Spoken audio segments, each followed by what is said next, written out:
One of the things that I wanted to caution you here is that eating a lot of raw food can really create additional risk.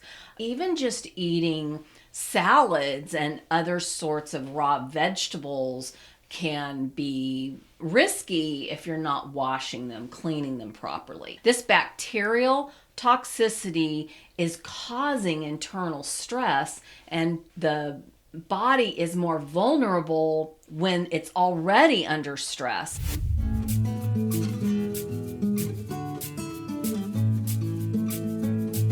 Welcome to the Let's Talk Toxins show. Are you feeling bloated or nauseous after meals? Well, before you turn to medication or supplements to relieve the discomfort, there are some things you need to understand. In this episode, we'll explore 5 simple ways to manage the cause of your symptoms. The food you're consuming may be doing damage to your body.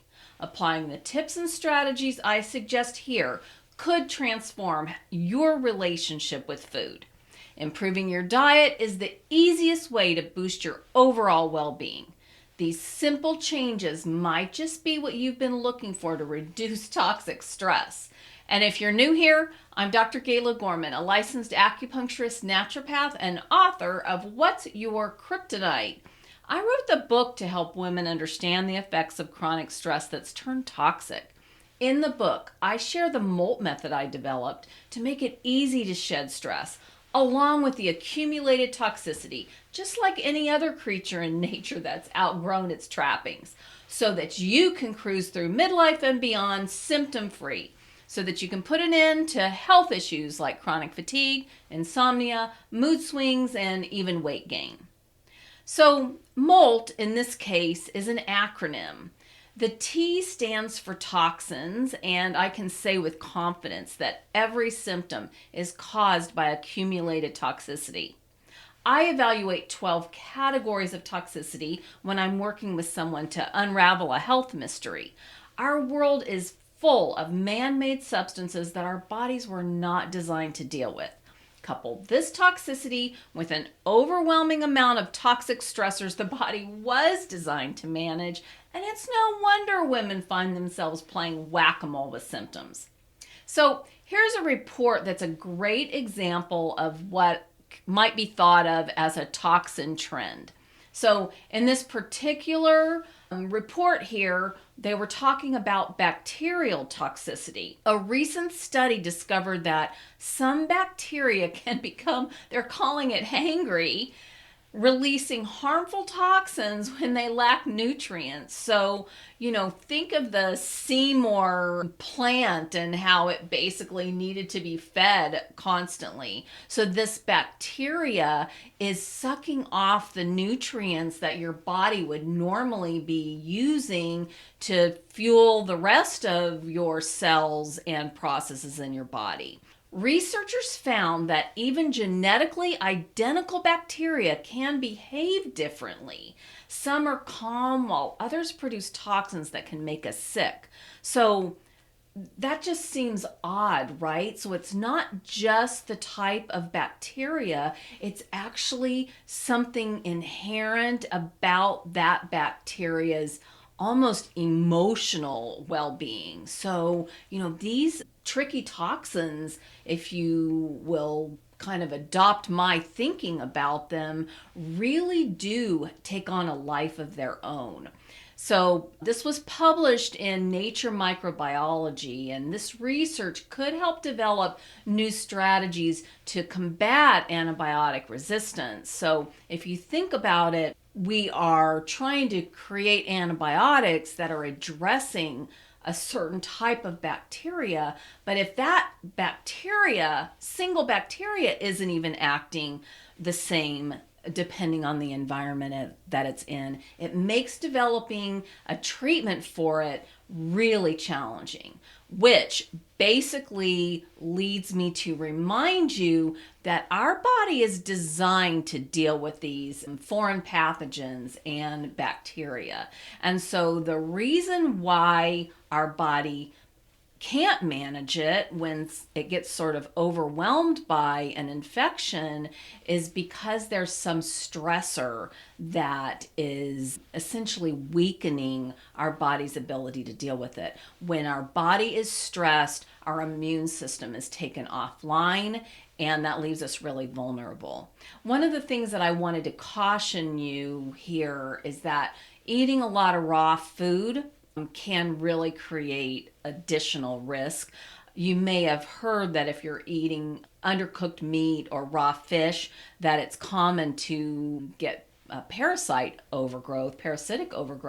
But even just eating salads and other sorts of raw vegetables can be risky if you're not washing them, cleaning them properly. So really important, I am a salad lover just like you might be, but it's really important to make sure that whatever you're consuming is really clean.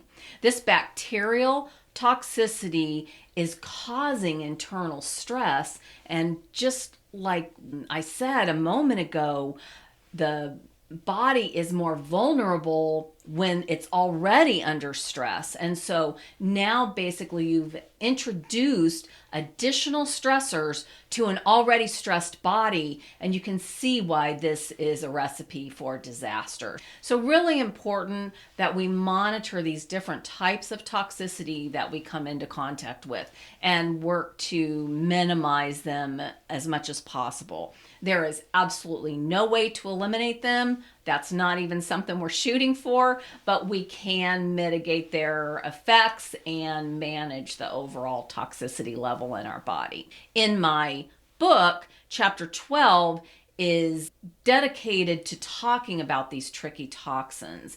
So it really helps readers manage them. And our bodies are bombarded with toxicity, so we have to learn to manage it. If you'll comment tricky toxins, we'll send you a link where you can download the chapter for free. Again, this is chapter 12 in What's Your Kryptonite, my book, What's Your Kryptonite. And just know that it's absolutely free. You will download a lovely little report. I put the single chapter into a report for you that's easy to download and read.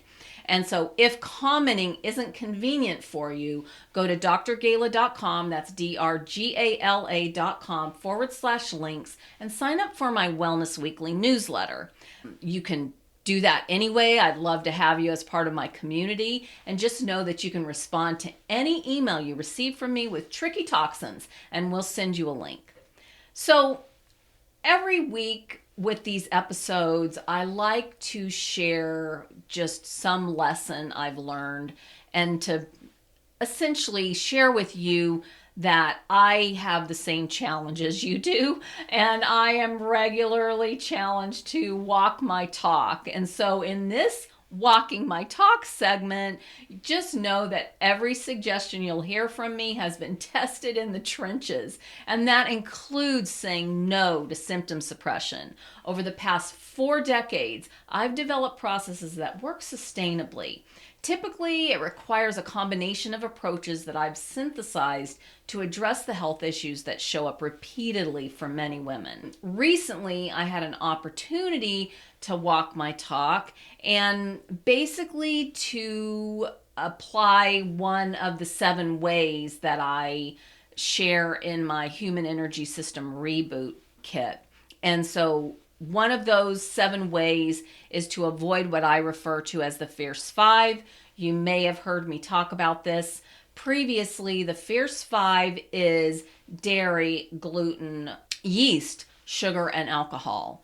And so I am, again, just like you, I find myself consuming too much of these 5 things really regularly. I have learned to use them in moderation. And so, I'll have a glass of red wine regularly. I eat a little bit of ranch dressing and might have some cheese occasionally. It's not really easy to find sheep's milk cheese. So if that's not handy, then you're going to have this crazy dairy reaction. Fortunately, our body typically can handle a little bit of it without completely blowing a gasket. Gluten, again, gluten's an odd thing because some gluten creates more of a problem than others, so you feel a little bit like you're playing Russian roulette. Yeast, again, yeast overgrowth can really be a problem, but when you don't have a yeast overgrowth, a little bit of yeast doesn't tend to create a big problem. And then sugar, I really love a little piece of cake for dessert, and so I'll even buy a piece of cake and it'll take me 3 days to eat that. But I do have a sweet tooth. You may share that with me. I grew up in the South and no meal was finished without having a little something sweet. So it's just important that we moderate these things, and I do a really good job of that. But when I'm stressed, it isn't enough. And so what I find is that when I'm stressed, I really have to not just moderate, but actually eliminate these fierce five, essentially. And that's really challenging because when we're stressed, we really want to reward ourselves or soothe ourselves, if you will, with some of these things that we feel like bring us comfort. Honestly, they provide a little comfort in the short term. In the long term, they make the problem worse. But just know that there are times when you need to up your game, and moderation isn't good enough. You're actually going to have to do a better job. What I typically find is that I have to eat at home more. It's really easy for me to moderate and eliminate a lot of these things when I eat at home. It's when I go out to restaurants that I really tend to have a problem. So now let's talk about the 5 ways to reduce food sensitivities. And when I'm done, drop a comment and let me know what foods you struggle with and any tips you found helpful. So first I want to talk about the difference between a sensitivity and an allergy. So if you have a true allergy to something, you'll have an allergic reaction and it will probably escalate to anaphylactic shock. That means that your airways will be restricted, you may have trouble breathing, and that is very serious, a serious medical condition that probably will land you in the emergency room of the hospital. So most of us don't have a true allergy to something. We are sensitive to something. Most of us, if we have an allergy to something, we know it, and we try to be very careful that it doesn't like sneak into our diet in some way. But if we have a sensitivity to something, our immune system is activated when that thing is introduced into our system. And so essentially your immune system sees it as a foreign pathogen and it's going to spike a reaction, and you may not really put 2 and 2 together.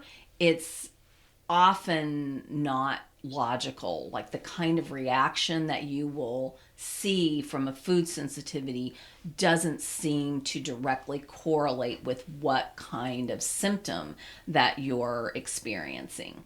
So the thing I recommend to everyone that I work with is to not use the symptom suppressors. Those are the things that are designed to deal with acid reflux and, some of these other sorts of pain relievers, if you will. When you start turning to those, then basically your body is crying for help. You're putting a muzzle on it, and all of those reactions are still going on and they're escalating internally. And dis-ease escalates to disease. So you definitely do not want to be using this strategy. Better, we want to avoid using the symptom suppressors, and we want to learn to identify the food sensitivities.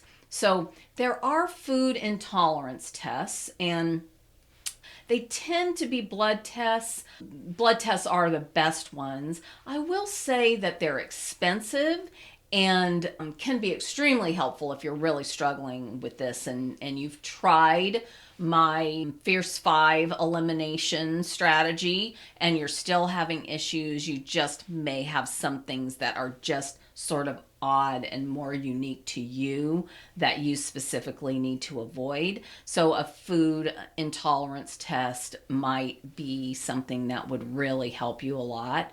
But just know that these intolerances might be just genetic, like there's a genetic component essentially. And so a lot of times the genetics will develop over several generations. And if you think about the genetic makeup, essentially, if you've just got 3 generations of people sort of coming together and mixing up the gene pool, your native genetics are very much diluted at that point. So a native diet is often recommended, but I will say that it's typically not enough at this point for most people. Not to mention the fact that our native diet really is no longer a native diet. We're going to talk about that a little bit more in a minute. So the symptoms that you're going to be recognizing are things like bloating and nausea. We mentioned that at the beginning here, but you're also going to potentially have bowel issues, constipation, diarrhea. You could have skin eruptions, sinus issues, headaches. There really is a broad range of symptoms that can be directly correlated to food intolerances. And again, they don't necessarily seem like they should be related, but try eliminating something that has been identified as a problem for you, and you will find that the symptoms just recede. Your immune system just regulates itself, and you really will have a much easier ride through life. You'll find that those things that really irritated you no longer seem that intriguing when you notice that you feel so much better by eliminating them. So, as I mentioned a moment ago, I developed a process. I call it the Human Energy System Reboot, and it's a 10-day process. We spend the first couple of days planning and preparation, and then it's a 7-day elimination essentially, and then we spend the last day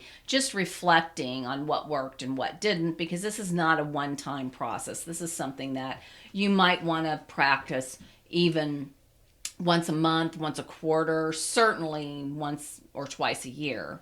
But the reboot basically includes 7 ways that I have assembled together to strengthen your body while you're also reducing the toxicity. So it works really well, and it's pretty quick and easy, a really quick and easy way to be introduced to my process and my philosophy as well. So if you go to drgala.com/links, you'll see a link to the Human Energy System Reboot, so you can check it out.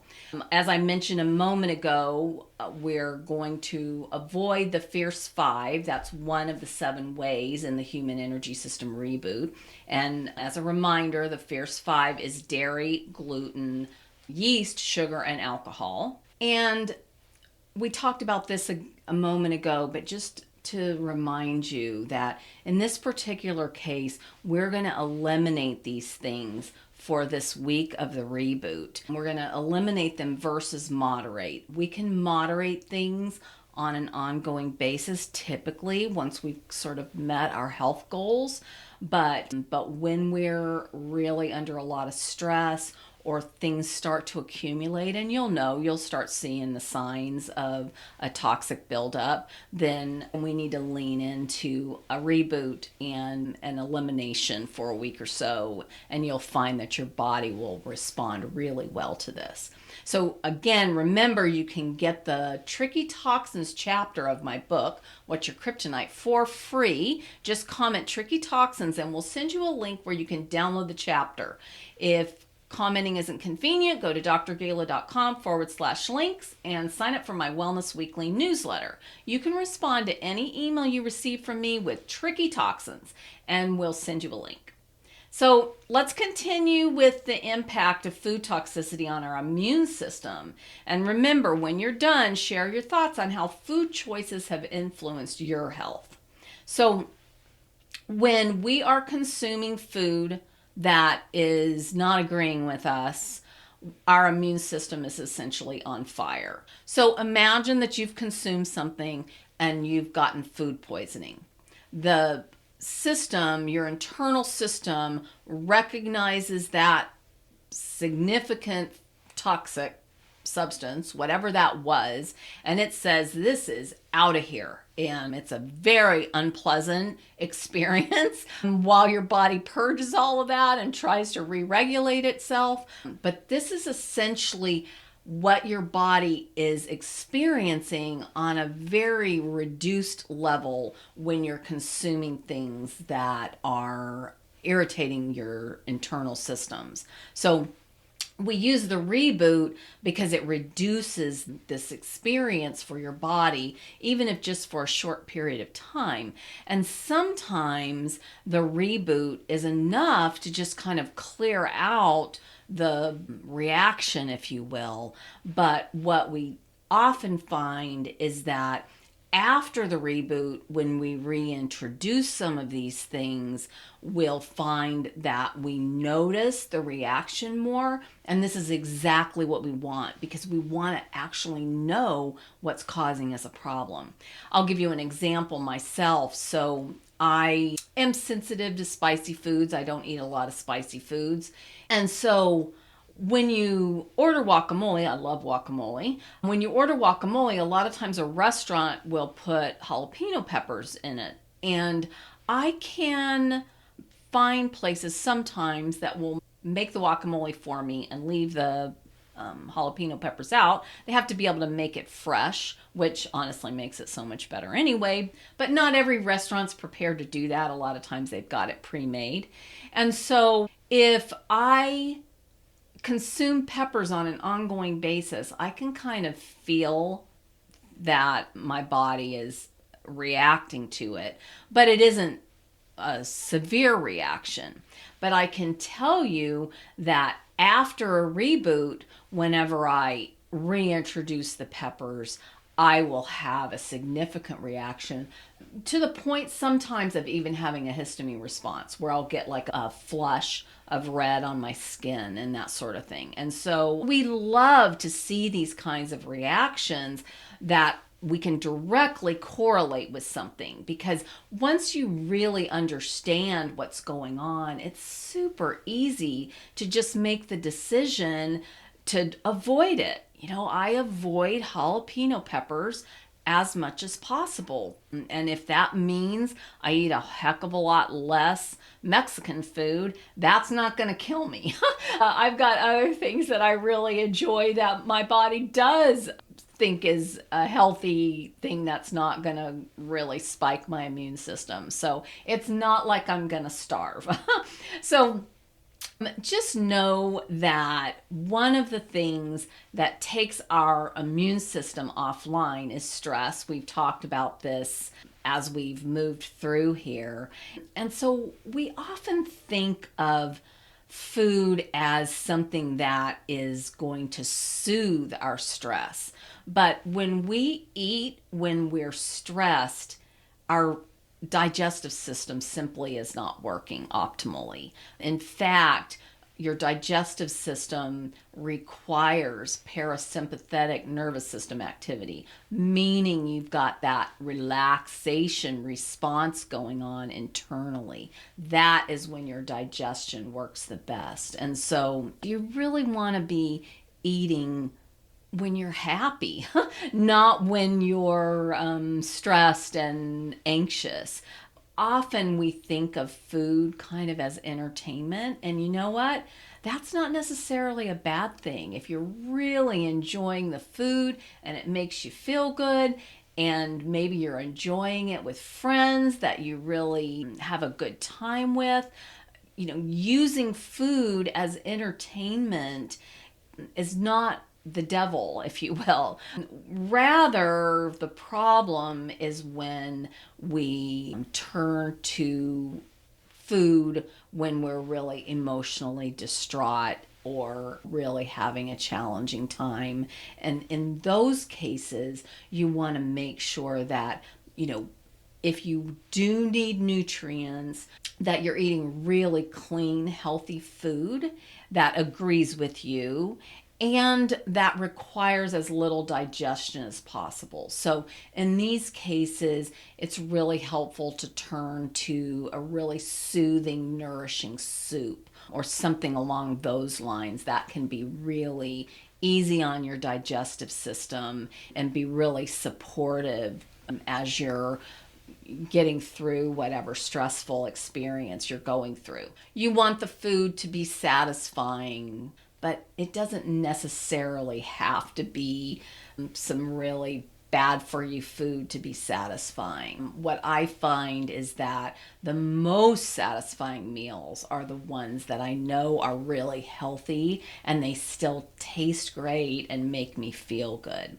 When we're stressed, we tend to make bad decisions. And so the best thing you can do when you're in a stressful situation is to just eat very little and eat as healthy as possible.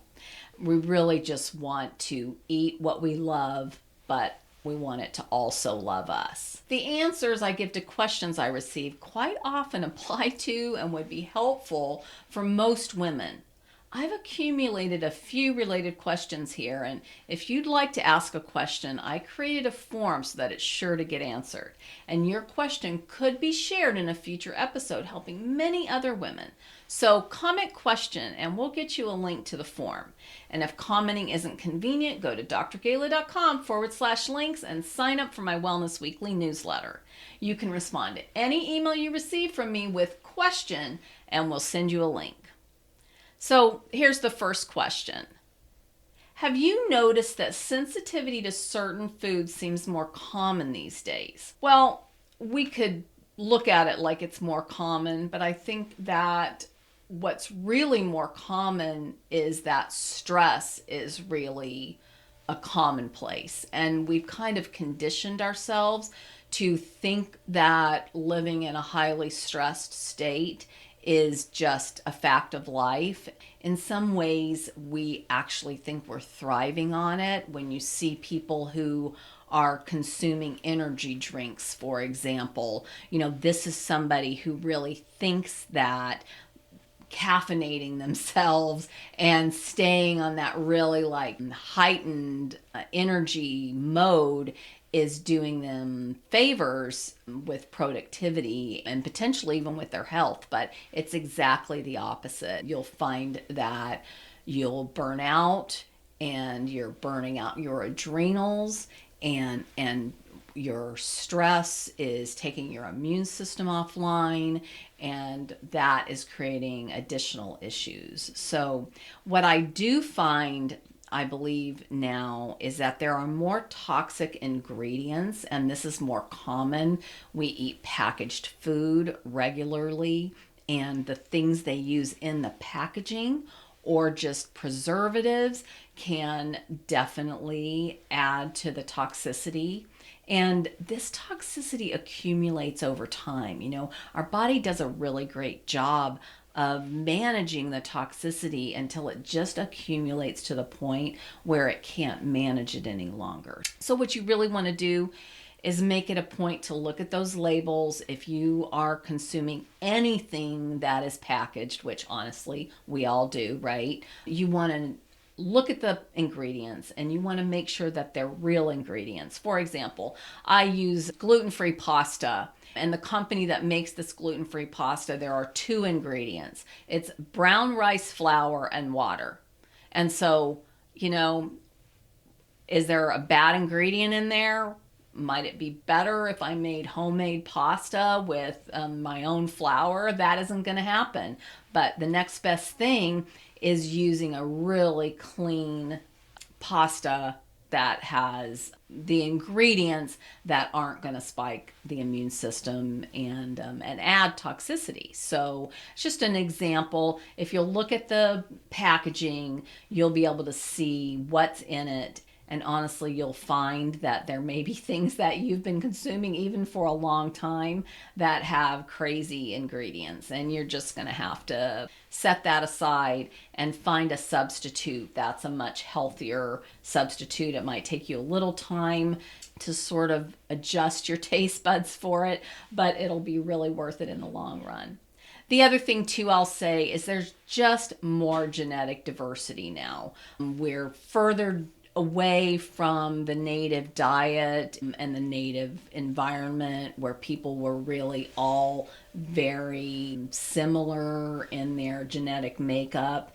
And so that contributes to everybody having issues to some degree with these food sensitivities. Do you think our genetics play a role in how our bodies react to different foods? Well, there's definitely an element of genetics that goes into this, but I will say that the native diet is not nearly as important as it was thought to be even just like a decade or so ago. And there are a couple of reasons for this. One, again, is that we're just getting further and further away from that sort of genetic purity, if you will, where there's, a much tighter genetic pool. But also, I will say that, for example, let's just say that you're Greek. My husband is of Greek heritage. He's pure Greek. His grandparents were Greek. Both of his parents were Greek. He's pure Greek. And so naturally, he would normally eat a Greek diet, right? A Mediterranean diet, Greek food, and that would be great for him. And it would potentially be great if he was living in Greece and he was consuming goat or sheep dairy and he was consuming wheat that was grown without chemicals and was harvested appropriately. But that's impossible now. So we can't just turn to what would be a native diet and think that we're going to solve this problem. We really have to look at generally how can we get the cleanest food possible that's going to have the least potential reactions in our body. Dairy, for example, has a certain enzymatic structure essentially that we just are not designed to break down. And so it's interesting because I was at a farmer's market a year or so ago and I was talking to a goat farmer. And she said that some goats have the same enzymatic structure in their dairy that cows do. And I had noticed that sometimes with goat dairy, I would have a reaction to it similar to what I would have with cow's milk dairy. But it was like hit or miss, and I couldn't figure out what was going on. Well, what's going on is that we have no way to know how that animal's byproduct is going to react in our bodies. What she did say was that all sheep have a different enzymatic structure in their milk. And so sheep's milk dairy tends to not have the same sort of reaction. So these are the kinds of things that we just have no control over, and really they're random things that are hard to control or even hard to really understand. So you just have to look at some of these things and say, is it worth trying to find just the right source that I can still consume, or is it easier just to eliminate it? And sometimes it's something you really love and it's worth finding a source that really doesn't create a reaction for you. And other times it's like, just eliminate it. It's easier. The other thing too that I will mention here is about wheat. When I was talking about my husband and his heritage, and when we were hiking across Spain last year, it was really fascinating because we went through miles and miles and miles of wheat fields, and I essentially ate my weight in croissants. But what I found was that I could eat the croissants out in the country where basically they used more local flour and higher quality, more local ingredients. But when I got to the big cities where they basically were just using highly processed ingredients, those things like a croissant, one, didn't taste nearly as good, and two, I found that I would have a reaction to them. So there again, is it just easier to say, I'll just eliminate it? Sure, but boy, those croissants were good. Are you concerned about the potential toxicity of our modern food supply? Well, the most toxic ingredient that's in just about everything is fats, and these really bad fats like canola oil and safflower oil. Those sorts of fats are really essentially impossible for our bodies to break down. They do accumulate toxicity. There are some fats that we can replace them with, but if you're eating out regularly, that's just not going to happen. The only thing you're going to be able to do here is to remove those fats with some sort of targeted detox fairly regularly. The other thing I will say is that preservatives are in just about everything. And this is something I found many years ago that created a big problem for me. Many years ago, you may remember that everybody got into eating salads, right? And you didn't have to ask me twice. I love salads. So fast food restaurants started having salad bars. And so that seemed to basically solve the problem for a lot of people who were, turning their nose up at fast food restaurants, right? But what I found was that they were putting preservatives in the vegetables. But even if the vegetables were fairly clean and they weren't really putting preservatives in them, the dressings were essentially kryptonite for me. And so any sort of bottled pre-made dressing is almost always going to have bad fats and preservatives. So the combination of the bad fats and the preservatives pretty much makes any sort of salad from a lesser quality place a non-starter for me, and it probably should be the same for you as well. The other thing I will say is that packaging can be really toxic. There are BPAs, other sorts of chemicals, waxes, and that sort of thing that they use with packaging, even with packaging that is kind of designed to look like it's pretty healthy. You want to make sure that you are looking for, if you're eating anything out of the can, look for BPA free lining, and really know where you're sourcing things from, and that the packaging is not adding toxicity. If you are spending a lot of money on healthy food and trying to eat really well, and then you're ending up with preservatives and toxic packaging or bad fats, you're not doing yourself any good, and you're wasting your money. Your money's better spent on doing some sort of targeted detox. Do you find yourself turning to food for entertainment rather than nourishment? I like to use this example. So in the movies, and I will admit, I watch a lot of Hallmark movies because they just put a smile on my face, fill my heart, and it's a great way to go to bed with, visions of sugar plums, essentially.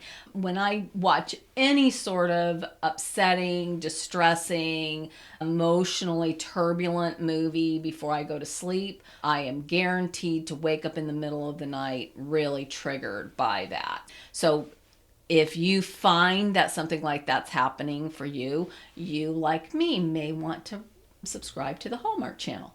But one of the things in these movies, in fact, I just watched one last night. It was just a lovely little movie where the chef of a restaurant had come from Italy, and they shared on their night off a family style meal, and they just really enjoyed the friendship and the feeling of family, even among people that were not blood relation. And so sharing a meal can be really nourishing and healthy. And so if your idea of entertainment is having a dinner party or really enjoying an evening out with friends, just know that's good for you. Do not be concerned about that. Obviously, it's going to be better if you eat someplace where you can get high quality food and, eat things that are really going to agree with you. But you can get away with a lot when your nervous system is really soothed by the oxytocin that you'll get from sharing a meal with somebody that you care about. The other thing that is important to know here is that hunger is just a hormone. And so this is kind of interesting because we've been conditioned to think that we just needed to respond as quickly as possible when that hunger hormone sends us the signal. And a lot of times, because that hormone might come at a time that's not so convenient, we tend to make bad decisions and sort of reach for something just to quiet that hunger hormone. But again, it's just a signal. And so if you can drink some tea or even just have some sort of healthy, light snack, it's best if it's protein dense, but really a healthy snack, and just quiet that hormone and see if it will not just recede on its own. I like to point out that this hormone signal tends to be at that apex where you're burning off the last of the sugar that your liver's been processing. And if you can make it through this period of time, then you'll start burning fat. And so you have to be able to really make it through this period of time to recondition your body to burn fat for fuel, especially as we get into midlife and beyond. It becomes harder and harder to keep our body tuned up, burning fat for fuel. And one of the ways we do this is to just stretch it a little longer so that your body has some time to burn fat for fuel. And then if you've ever heard about a book called Atomic Habits, this book is really helpful, honestly, just to kind of think through some of the habits that you have and how you might adjust those if it makes sense for you. Habits essentially are rituals. And so if you've got a ritual that isn't healthy, for example, let's just say that you get home late, 7 or 8 o'clock at night, and you've got a ritual of eating dinner at 8 o'clock at night. That ritual, honestly, is going to have to change. You might have gotten away with it when you were younger, but as you age, that's going to be a real problem. And so you're going to have to change your ritual. You're going to need to do something different when you get home at night, and then you're going to need to figure out how you're going to eat a healthy meal earlier, late afternoon or earlier in the evening. And so these are the kinds of things that, you just need to think through the process, know what your reasoning is, and make it a priority so that really your habits are supporting you with the lifestyle and the life that you want to live and the health that you want to experience. Are you aware of the link between gut health and food sensitivity? Well, there is definitely a correlation here. I will say here that if you've been consuming foods that have been irritating your system, it has contributed to a condition known as leaky gut. And so when you have intestinal permeability is the more technically correct term for this, things are getting through your digestive tract that are not supposed to be getting out into your bloodstream. And so when this happens, it basically is creating an immune system response. And this is how issues with food sensitivities escalate. What's really important to understand here, though, is that serotonin, which is one of the happy brain chemicals, is actually made in your gut. This is one of the chemicals, or the most important chemical, brain chemical, that makes us feel satisfied in life. So if that is not being produced properly in your gut because you've got gut issues with gut health and potentially small intestinal bacterial overgrowth, SIBO, something like that, then your serotonin production is not going to be happening properly. And this will throw off all sorts of things, including thyroid health and sleep issues and mood issues. So, lots of downstream or upstream, if you want to think of it that way, issues whenever you've got a problem with gut health. And then, as I mentioned, when these things are getting through your intestines into your bloodstream and they're not supposed to get there in that particular way. They're supposed to go all the way through your digestive system and get filtered and then turned into nutrients by your organs and systems. When that's happening abnormally, it is spiking your immune system, and this will create additional issues. And this is one of the reasons why we see so much autoimmune disorder now. It's really, really prevalent, and it shows up in a lot of different ways and not just related to bowel disease. And it's any sort of autoimmune disorder can be traced back to gut health. Have you experienced any improvements in your health by changing your diet? Holy moly, what a question. I will just say, of course I have, and the changes to your diet are the changes that are going to make the most difference. Really, changing your diet is going to create 80% of the improvement, and that's one of the reasons why the dietary changes really are like several of the 7 ways we use in the human energy system reboot. So I've talked about using elimination and basically eliminating things that are not agreeing with you. And then also recognizing when you're going through a really stressful situation and making sure that you're actually doing a better job of choosing foods that are not creating a problem. I'll share an example from one of my ladies that I work with, and she came to me and she was really struggling. She said, I need to probably go on a new protocol and I'm not sure what's going on. And I got into the process with her and I said, it looks like you're really stressed, like what's going on?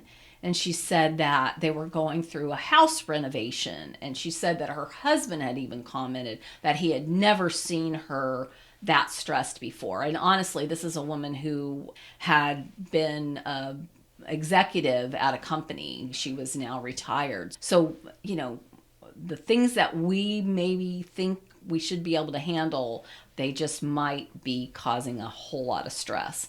So I talked to her a little bit about it, and she's like, could you just give me something that I can take all the time so that I don't have to worry about this? And I said, well, that's not my strategy. We don't take things long term. We take things therapeutically, and then we let our body do what it's designed to do naturally.